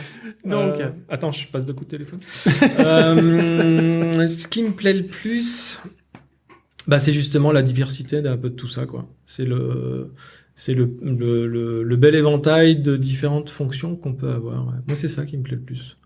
En dehors, après, des trucs un peu évidents, mais de bosser en équipe, de machin, de former des gens, de tout ça, qui reste vrai. Moi, je m'éclate à bosser, que ce soit avec les réals, parce que, voilà, ou d'avoir une équipe que de juniors, il faut leur apprendre le métier. Enfin, en dehors des relations humaines et de tout ça, qui peut être très sympa. Vraiment, pour ne parler que travail, c'est le panel complet qu'il peut y avoir, ouais. Surtout que je m'occupe aussi de ce qu'on appelait les prévises de modeling, là. Donc, je m'éclate, ouais. C'est comme quand en dessin, je faisais que du rough, et puis après, après, tu t'as pas à t'occuper de la finalité de la chose. Et après, voilà. Donc, non, c'est tout ça, ouais. C'est le gros mélange qu'il peut y avoir, travailler avec tous les autres départements en même temps. Non, c'est le joyeux mélange. D'accord. Ouais. Le joyeux melting pot. Est-ce que, alors du coup, t'adores ton métier, machin, mais est-ce que tu y vois des contraintes? Et mis à part quand t'as un réalisateur complètement monomaniaque et et qui te met sur des rails que tu veux pas. Ou des productions, il faut négocier un peu pour avoir un petit peu plus de rap pour faire le travail correctement. Et réexpliquer, encore une fois, l'utilité de layout. Non, de contraintes, après, de vraies contraintes. Gênantes et tout, quoi, tu veux dire? Oui, enfin voilà, qui t'emmerde en fait dans ton boulot, quoi, pour dire les choses clairement. Non, pas de vrai, parce qu'après on pourrait parler des délais à tenir et toutes ces choses-là, mais ça fait partie de la vie à tous les départements. Donc il y a spécifiquement au layout, les contraintes. Est-ce qu'il y a besoin Il y a des manques des fois, tu vois. C'est pas des contraintes, c'est justement le manque de possibilités techniques parfois. Qu'on puisse, suivant le pipeline ou le workflow, qu'on puisse ne pas avoir de lumière, enfin de light directement, ou les textures à notre étape. Ça, c'est des contraintes techniques en fait. Ouais, les frustrations sont souvent un peu les possibilités techniques. Tu te dis on est en 2019, mais ouais, mais non. Tu vois, tout Maya, ça rame encore. Enfin, des choses comme ça. C'est des frustrations techniques en fait. Ouais, c'est plus ça que de vrais problèmes. Enfin, c'est pas des contraintes, c'est des limites, des limitations techniques et qui peuvent être frustrantes effectivement. Ouais. Okay. Pour bien faire les choses, pour bien faire les choses. Voilà. Parce bien kiffer ta. Ouais, ou même après c'est tout con, mais quand tu sais pas si le décor il est rouge dans le fond et que ton personnage il est en t-shirt rouge, tu peux avoir des mauvaises surprises comme ça. Ou ça m'est arrivé. C'est surtout sur fond vert quoi. T'as de la nature derrière, t'as des arbres, machin, mais bon, toi, dans ton Maya, tout est gris. Et t'as, je sais pas qui est en vert ou machin, et tu le vois absolument pas à l'écran, quoi. Ils se font dans le... Donc c'était super silhouette dans ta scène en gris. T'étais très fier de ce que t'avais fait, mais où l'éclairage, voilà, et du coup, ça oblige le light à faire à bosser au shot, et puis à modifier leur éclairage pour que le machin... Enfin, voilà. Compo à modifier. Ouais, parce que c'est quand même un tout, c'est quand même on en revient à la photo, à tous ces trucs-là, ou même dessin, c'est que si t'as pas tous les éléments, tu peux pas pousser la chose vraiment à fond. La silhouette, c'est pas seulement dans le posing, c'est aussi par rapport à la couleur, par rapport à la lumière, par rapport à l'ombre, du coup, et toutes ces choses-là. Donc c'est plus... La composition globale de l'image. C'est plus large que ça. À tous les points, ouais. Donc voilà, c'est juste ça, pas de... D'accord. Et est-ce qu'il y a besoin de réelles compétences techniques, enfin quand je dis techniques, je sais pas, de programmation, de choses comme ça pour le layout ou Dieu merci, non. Bah après, c'est comme tout. Parce que ça essuie les plâtres quand même, le layout, donc. Voilà, il faut comprendre les choses. Voilà, être capable de parler avec un TD, de lui expliquer du pourquoi, du comment, ou quand le mec du rig te dit, bah non, là, ça peut pas marcher, t'auras pas ton truc parce que pour l'instant, ton bonhomme, il est tout cassé, mais tant pis. C'est surtout, encore une fois, dialogue avec plein de départements différents, dont des départements techniques. Ouais. Les TD, les devs, surtout après, quand tu t'accèdes à des postes à responsabilité, comme on dit, où on te demande ton avis sur « Ah bah ouais, mais le workflow, là, tu vois comment pour la prochaine série, comment on va faire ?» Donc, t'as plein de bonnes idées, mais il faut pouvoir les faire passer, ou alors des idées auxquelles... il faut quand même une compréhension technique, mes compréhensions de logiciels, aimer travailler sur un ordi, des choses comme ça, pour pouvoir transmettre un peu tout ça. Après, ça peut toujours aider, mais je crois que c'est pour tous les départements. Si tu es capable de te faire toi ton petit script qui va te faciliter la vie pour sélectionner tel truc ou machin, j'étais super fier de moi, j'en ai fait un pas plus tard qu'il y a 2 jours. C'était ça, les applaudissements dans le studio? Ah, je me suis applaudi moi-même, ouais. Voilà, non, mais être capable en relativement peu de temps de pouvoir se faire un mini-script pour te faire un bouton et de te faciliter la vie pour aller sélectionner je ne sais quel truc ou te remettre à zéro toutes tes values parce que tu as envie, enfin voilà. Plutôt que d'aller emmerder un TD parce qu'en fin de compte, c'est pas prévu ni dans Maya, ni dans nulle part, avoir un peu d'autonomie en fait. Mais après, en fin de compte, c'est dans l'absolu, c'est pouvoir aller expliquer ça au TD. Encore faut-il en trouver un qui a le temps. Encore une fois, c'est suivant les productions, suivant de comment est le studio au moment où on en parle. Ouais. C'est les moyens qu'on te donne en fait. Donc voilà, moins il y a de moyens et plus il faut être débrouillard et mieux c'est de pouvoir coder des trucs. Après, dans l'absolu, normalement, ça devrait pas être nécessaire. Ça devrait D'accord. pas être- voilà. C'est du plus, mais... Voilà, ça peut aider, c'est ouais. du plus, mais franchement, non, normalement, non. D'accord. Le langage caméra est plus important que le langage technique, Que le Python, que ouais. du Python, ouais, c'est ça. Ouais. D'accord. C'est formidable. Moi, merci. Tu kiffes Jean- ta race. Merci Jean-Charles de nous faire découvrir ce formidable métier qui est... Tu changes de département, toi. Qui est le layout. Eh ben honnêtement, Viens, j'aime, on a de la place. j'aime l'éclairage. Enfin, c'est mon métier que j'exerce avec passion, mais c'est vrai que le layout, c'est quand même quelque chose, messieurs. Voilà. Et j'ai envie de faire un petit peu plus de pub et de demander un petit peu quels conseils, quels tips, quelles ficelles tu donnerais Quel tuyau. Démerdez-vous. JC les bons tuyaux. Quel conseil, voilà, vraiment tu donnerais à quelqu'un qui s'intéresse, à un jeune qui a envie de faire du layout, mais qui est encore un petit peu du côté obscur de la force. Quel conseil, mais pourquoi faire Pour faire du layout. Pour faire du layout, ben bien sûr. Pour pouvoir postuler un jour. Bah, bien sûr. Pour arriver à Annecy et dire, messieurs, dames, je fais du layout. Je veux être layouteur, layoutman, layoutwoman. Après, parce que j'ai dû le faire souvent, des gens qui connaissaient pas beaucoup, voilà. Mais ça s'apprend pas. C'est une certaine intelligence en fait. Voilà, entre deux débutants qui n'y connaissent rien au layout, il y a une certaine logique une intelligence. Tu vois la petite étincelle qu'il y a dans son œil malingre. De vrais conseils à part, aller au cinéma les enfants. C'est surtout ça. C'est consommer ce que vous avez envie de faire. Et consommer intelligemment. En analysant, Ouais, mais déjà en consommer plein, t'enregistres pas mal de choses qui te paraîtront naturelles après. C'est comme du réflexe, tu vois. C'est tu travailles ton corps à faire tel geste, tel machin. Donc et c'est aussi pour ça qu'on n'est pas forcément tous égaux devant ça, mais c'est quand tu parlais de dons tout à l'heure, savoir dîner d'acquis. voilà, tout ça. dîner d'acquis. En fin de compte, il y a malgré tout ce qu'on peut appeler dîner, il y a quand même une part d'acquis. C'est l'enfance que tu as eue, c'est combien tu as bouffé de dessins animés quand tu étais petit, c'est si tu étais dans un milieu très fortement axé sur l'image ou pas. Enfin, c'est un petit peu tout ça. Moi, c'est les arts appliqués qui m'ont baigné là-dedans, mais parce que je dessine depuis que j'ai l'âge de tenir un crayon. C'est ton propre parcours en fait qui va faire tout ça.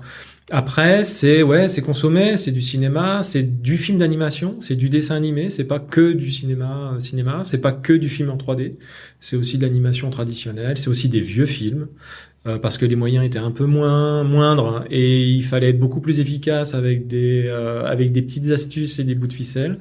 Ça t'apprend à être malin, ça t'apprend, voilà. Donc se renseigner, pourquoi pas, ouais, c'est ça, c'est regarder les bouquins de making of ou des petits reportages de temps en temps sur parce qu'il y en a plein, sur des films de Spielberg, sur machin. Enfin, il y a énormément de choses à voir et pas que les films. Je veux pas passer pour un vieux con, mais trop tard, je vais le faire. J'insiste sur le fait de pas forcément que des films super récents. Ouais. Parce que tu penses qu'ils sont trop formatés, trop... Beaucoup, de toute façon. Et beaucoup de films ont perdu l'essentiel, vu qu'ils ont les moyens. Les films à gros budget, quand je dis récents, c'est surtout les films à gros budget, en fait. Parce que des films récents, montés avec 3 bouts de ficelle, mais super intelligents, il y en a plein. Ça veut pas dire que dès qu'il y a de l'argent, c'est mal géré, mais plus t'as d'argent et moins t'as de facilité à bien gérer les choses. Parce que, là, je vais pouvoir mettre des explosions et tout, ça va être cool. Et tu focalises sur ça plutôt que de focaliser sur le propos voilà. Ou alors prendre une grande star qui est là, super. T'as vu, il y a telle actrice ou tel acteur. Ok, il est un peu sympa, mais qu'est-ce que ça raconte comme histoire, quoi? Michael Bay, si vous nous écoutez. Franchement, on pensait tous à lui, mais voilà. Non. Mais Et pourtant, il a fait des bons films. Michael. Mais oui, non, mais c'est le bon exemple de, voilà, il y a même des réals, on voit, justement, quand ils avaient peu de moyens, ils faisaient des bons films, et dès qu'on leur a donné un peu les moyens, mais ils te font des bouses. Après, il y a aussi, parce que si c'est des films commandes, américains, c'est aussi parce qu'il y a les producteurs qui sont derrière et tout ça, mais Donc allez voir des films, pas forcément des vieux, mais des films à pas forcément gros budget, quoi. Voilà, des trucs. Pas que du blockbuster, quoi. Voilà, et ça peut être de tout. C'est pas forcément du VFX, c'est pas forcément de la 3D. Allez voir un peu de tout et pratiquez la photo. Amusez-vous. Si vous éclatez pas à faire des jolis cadrages chez vous, c'est que dans l'absolu, voilà quoi, ça vous intéresse pas plus que ça. Ne faites pas ça par dépit aussi. C'est le plus gros conseil que je pourrais donner, c'est n'essayez pas de postuler pour du layout parce que vous avez pas réussi à décrocher un poste en anime. Il y a souvent des animateurs frustrés ou des mauvais animateurs qui passent au layout en disant ça me fera du boulot, puis mais c'est à peu près pareil. Ouais. Parce que il y a aussi certainement les profs qui leur disent ça à un moment donné. Sinon, en anime, franchement, là, t'as pas le level, t'y arriveras jamais, c'est pas dans... Tu devrais essayer le layout. Tu te feras plaisir, tu feras un peu de blocking, enfin, tu vois, c'est... Non, moi, j'ai vécu des bons. Moi, je sais que j'ai déjà entendu, oui, vous pouvez rentrer dans un studio en commençant par le layout, puis après, vous irez vers le département que vous voulez. Presque. Comme démarche, c'est un peu bizarre. Ouais. Je l'ai entendu, hein. Moi, je l'ai entendu plusieurs fois. Dans l'absolu, ça peut être vrai parce que comme on touche à pas mal de choses, ça peut faire découvrir pas mal de choses.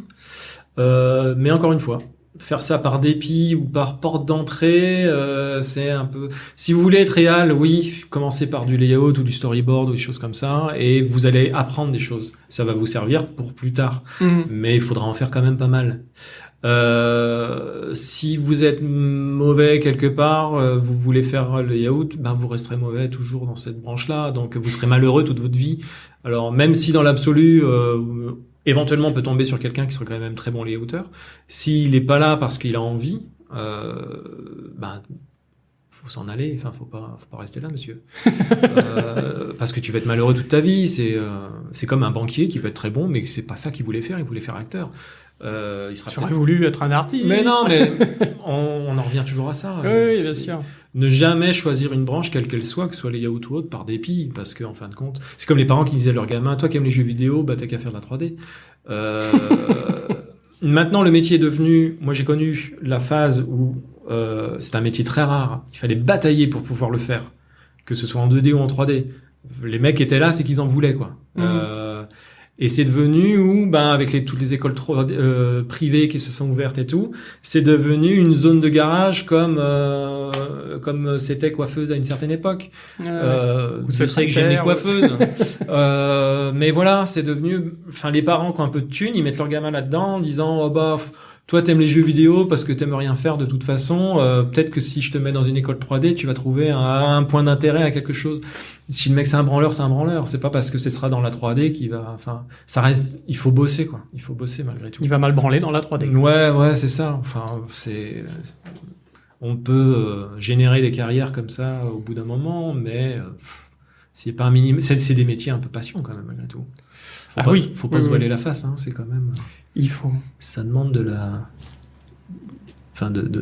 comment on dit déjà, de l'expressivité, de l'amour, on se met soi-même dedans, tu vois, on se prend tout son petit être et on se jette à bras le corps dans le corps et âme dans son métier. Voilà. Non, tu as raison, tu as tout à fait raison. C'était fort intéressant. Magnifique. Pèse et quoi? Ah voilà, fantastique. C'est vrai. Ah oui, j'ai vu. Un peu sans voix. Et vous n'avez pas l'image, mais en plus, on est beau, mais on est beau. Le lighting est formidable, staging, tout ça, la totale. Il y a des God Rays de partout. C'est formidable. C'est formidable.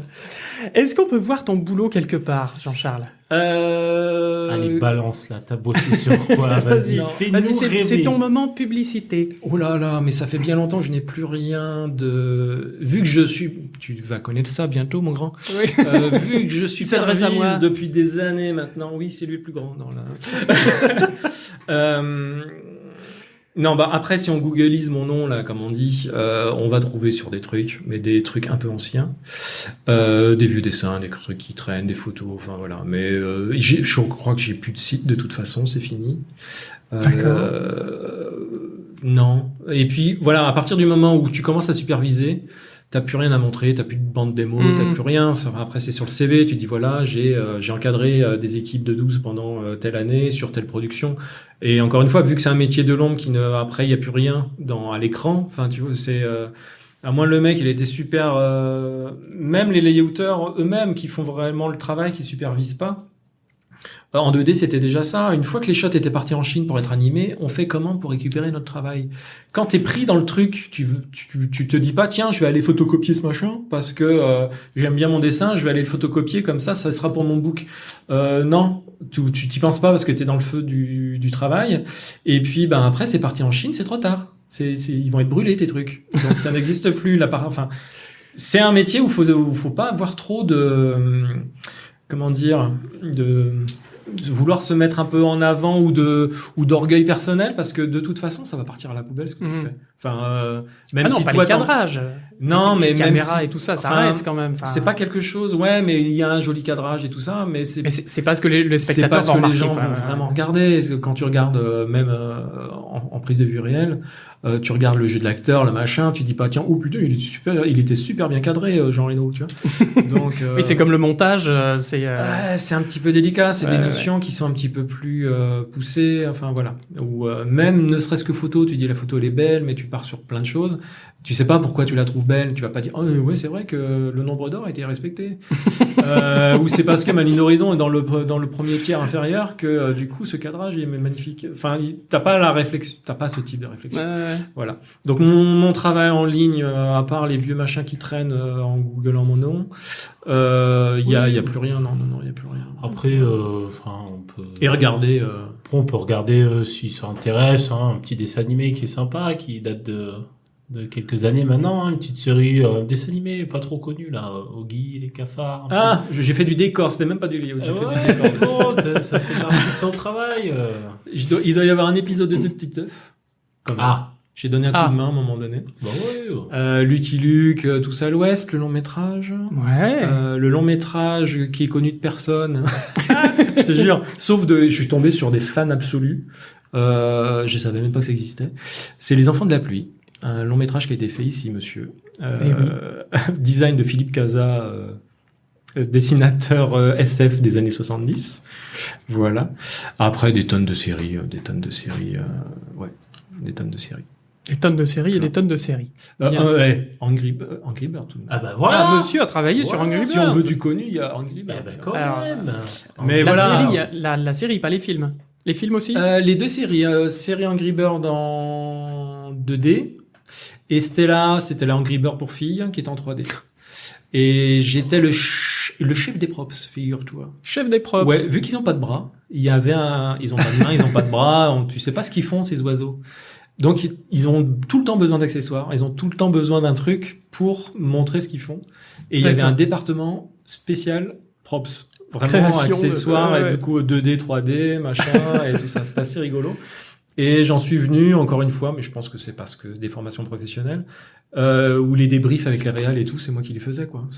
Donc, il y avait pas de vrai département layout, il y avait du workbook, où ils mettaient tout dans un sac et puis ils envoyaient ça en Espagne. Donc ouais, c'était marrant, mais le côté layout avait repris le dessus, malgré tout. Et puis voilà, donc c'était marrant. C'était une très très bonne expérience, c'était assez rigolo. D'accord. Et est-ce que tu as des recommandations, alors cette fois-ci pas en termes de compétences ou de choses à faire, mais de choses ou d'attitude, mais de choses à lire, de choses à voir, de choses je sais pas, des sites web, des chaînes YouTube, je ne sais pas, pour des bouquins. des livres, voilà. Est-ce que tu as j'aurais pas de titre à te donner. C'est peut-être parce que moi j'ai appris sur le tas. Donc j'ai vraiment appris le métier, c'est pas du tout dans une école, donc on m'a pas donné de référence à l'époque sur des bouquins ou des trucs comme ça. Pendant la formation, les yaourts en dur machin, c'était vraiment on exerçait en fait. Donc c'est comme si t'étais déjà en prod et puis basta, vas-y mon grand. Donc j'ai appris avec des mecs, ils m'ont appris le métier sur place.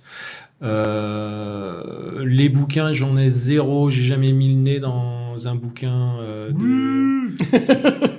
pas ceux-là en tout cas. Non. Après, je sais pas. Est-ce que parce que un peu, je sais pas. À quel point c'est. Après, c'est très prétentieux de dire ça, mais on parlait du dîner. Voilà, le côté sens de l'observation. Donc voilà, moi sinon, ça va être beau de dire ça. Je travaille beaucoup avec l'émotion. Non, mais dans l'absolu, c'est vrai. Enfin, même quand j'explique comment travailler aux gens que je forme, je les emmerde très rarement avec des termes techniques, des machins, des trucs où il y a pas de, ou avec des règles. Il faut faire ci comme ci. Voilà. Il y a vraiment des règles absolues, mais après que tout le monde, un tant soit peu malin, peut en déduire. En fin de compte, quand tu fais un gros plan sur les yeux, ça veut dire que tu veux voir ce qui se passe dans ses yeux. Des choses comme ça, non, c'est à force d'observation et de trucs. Et puis en fin de compte, c'est plus, mais je vais me répéter, c'est pas des bouquins, c'est aller voir des films, aller voir des choses. Donc si vous tombez sur des documentaires, sur des films, sur des anecdotes de tournage, moi j'adore les trucs sur l'Arche perdue de Spielberg.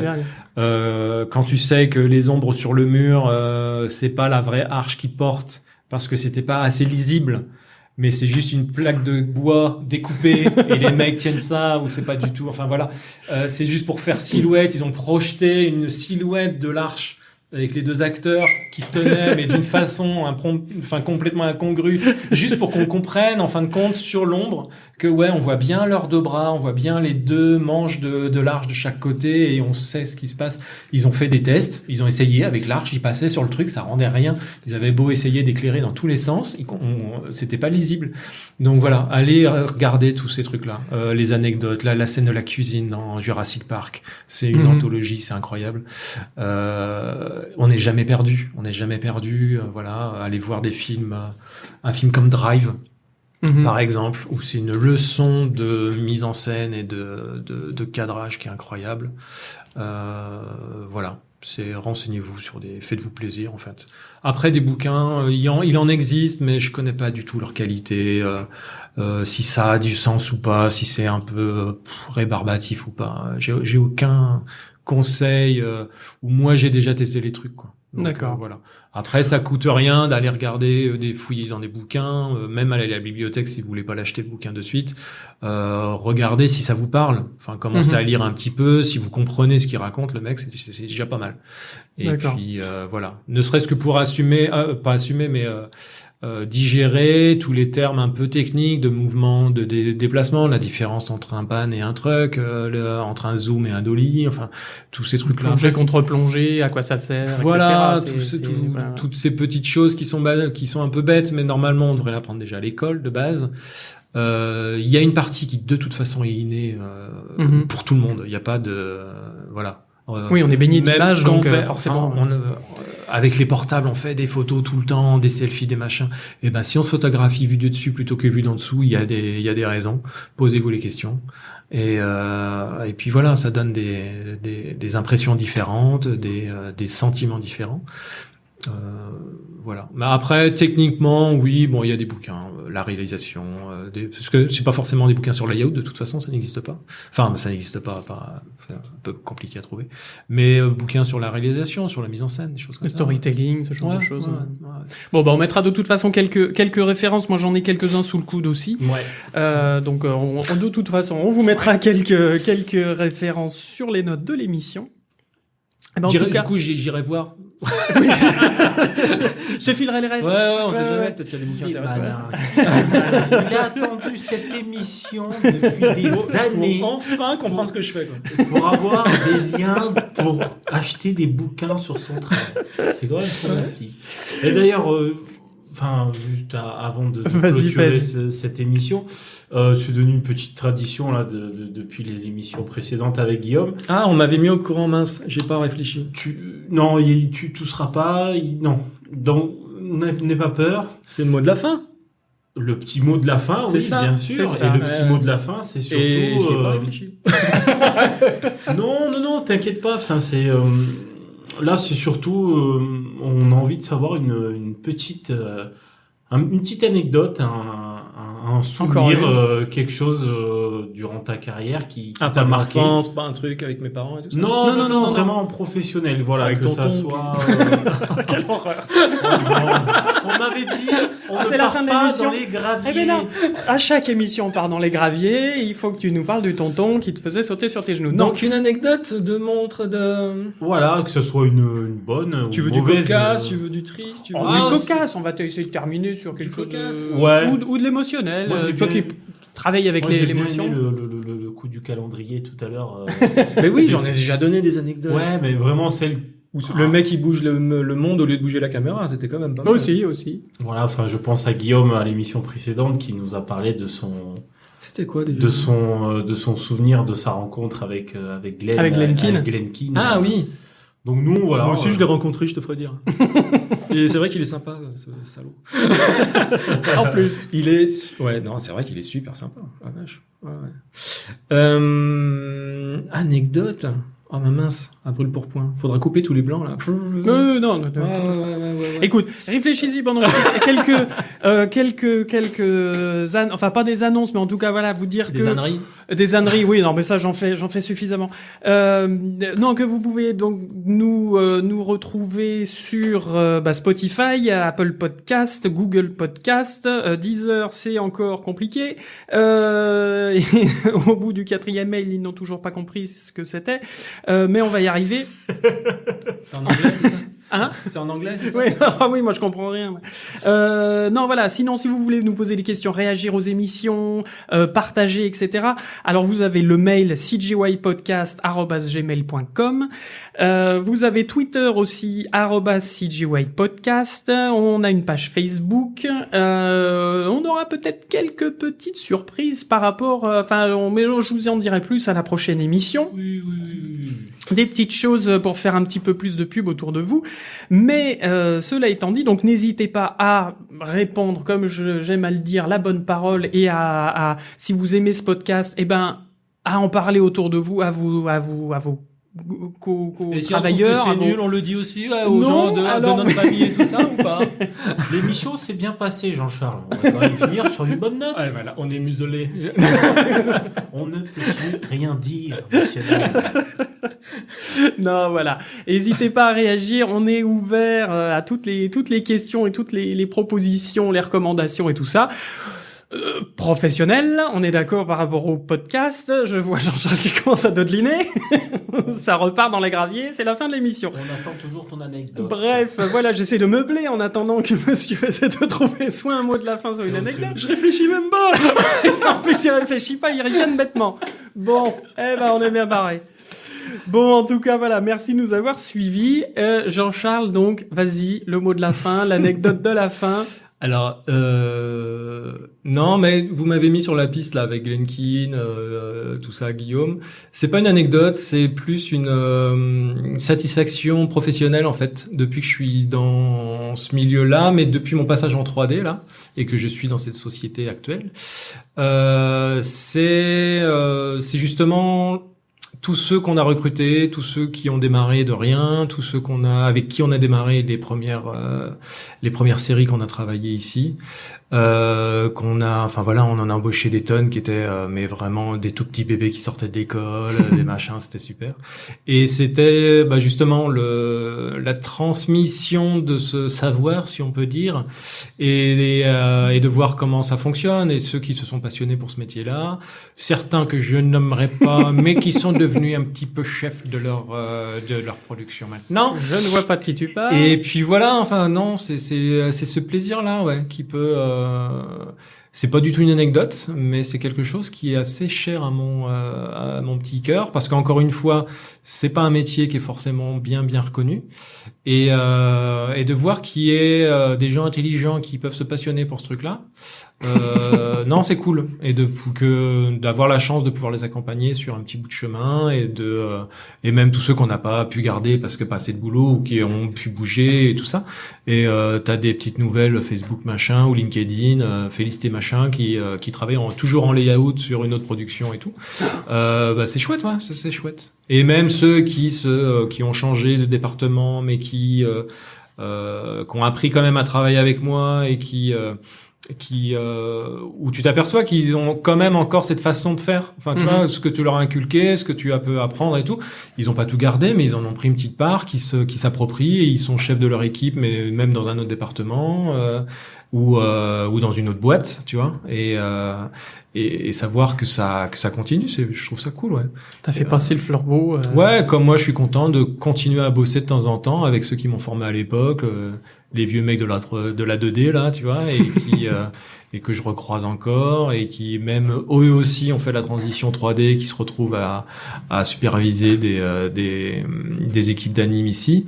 Enfin voilà, non, c'est cool, ouais. Et pour rester là-dedans, quand on bouge beaucoup, c'est garder aussi, c'est ça. C'est encore de l'humain, hein. Bon, la vache, je suis très sentimental comme gars.